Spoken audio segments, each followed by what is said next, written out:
Hey guys, welcome to the review, and today what I'm going to do is talk to you about the latest news that just got released by the developers about a little, patchwork. It's 11.1, and it is just a few changes with it. So I'm going to go to my Discord. You won't see this on the regular news just before I go in. If you go into the news, I tried seeing if they maybe have some information on here so it make it easier for you guys, but it seems that they don't have it available just yet. So I'm going to go to my Discord so you guys can see what the changes are going to be happening soon. So essentially, basically, the client update of 11.1 is coming soon. It's going to include a PvP arena tiebreaker. So the logic for the tiebreaker is the same speed units on the start of the battle has been updated. So what I personally think, this is a very useful lifestyle quality of gameplay for myself, because I've had issues where I would play with a character and we would be neck and neck and we would run out of turns, but I have like maybe 3 characters and he has like 1 character. So obviously I have more characters than he does. My health on those characters are higher than my other opponent, and I would still get a loss for that. And I imagine that my opponent would get a loss too. So it's not really fair for myself to get a defeat when in reality I was the better person. I just ran out of moves based on his, defense, that I couldn't take him down. So personally, this is a great move on the developer part, recognizing this error and making some type of changes on this. The way they're describing it here, and I'm going to read it to you, is that the first unit to go is the unit with the fastest speed value. If multiple units have the fastest speed value, then randomly pick one of them, then continue picking the units with the next fastest speed value. If 2 units have the same speed, then look at the unit who has just added previously to the turn meter and prioritize adding a unit of the opposing team for the next slot.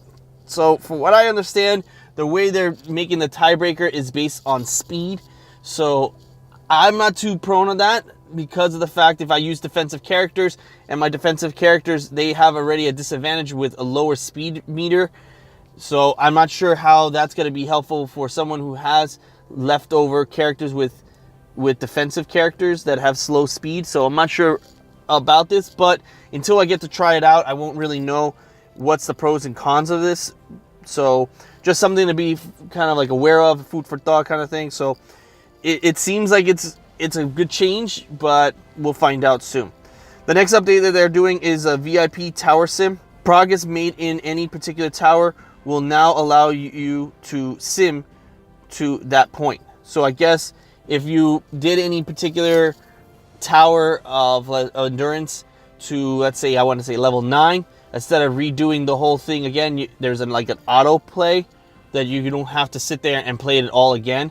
If you want to, I would probably suggest doing it, because if it's like any other games that I've played before that have this similar feature, it just uses up all your characters, but randomly, I guess, or whatever you've used, it may not be the same ones available if you want to get to the next level. So let's say you have to get to level 10 and you're trying to finish that up, but you did the auto sim and the character that you really want to use was used to get you to tower 9, then it may not be available at that time. I'm assuming, that's my guess, but we'll find out once we do it. Now, they do make a note: if you sim, your attempts on the tower are done for the day. Your units will be considered used, so only sim if you know you can't progress any farther than you currently are. I forgot to mention that. I remembered reading that earlier. Yeah, so yeah, basically, if you're deciding you want to go to the next level, you want to do this by yourself. So it's kind of my point, is that if you sim, they are going to pick random characters or the characters that you've used to get you to tower 9 or level 9, and you can't use that because they won't know the difference. So I don't know if that's a really good thing. For me personally, I think they should have it where they saved whatever last record you used to get to that spot, and that way you can auto sim that, as opposed to the opposite where you get to do where you can't use it at all, where you sim and then you can't even progress to level 10 because you just don't want to sit there and grind it out. I think that they could change that, and they still have time. So we'll see. Gameplay Store, Google Play Game Store updated, so that's another addition. Now, they didn't mention yesterday also that there was some errors with the loading processing, so it was corrected and investigated, so it is something changed. But anyways, that's all I really had for today. I really just wanted to share the 11.1 update.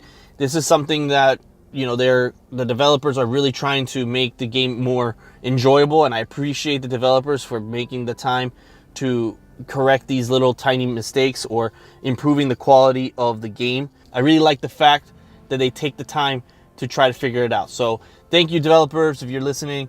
Thank you so much for doing what you do. Hopefully there's more things that we can submit to you and maybe get added to the game that we've personally have used and be better quality of life, and maybe some other ideas that other creators like myself have me suggested to you that maybe you could use in the future. So thanks so much, guys, for watching. I really appreciate you taking the time. Please hit that like and subscribe button below and let me know if there's anything I can do for you guys. Thanks, guys. Bye.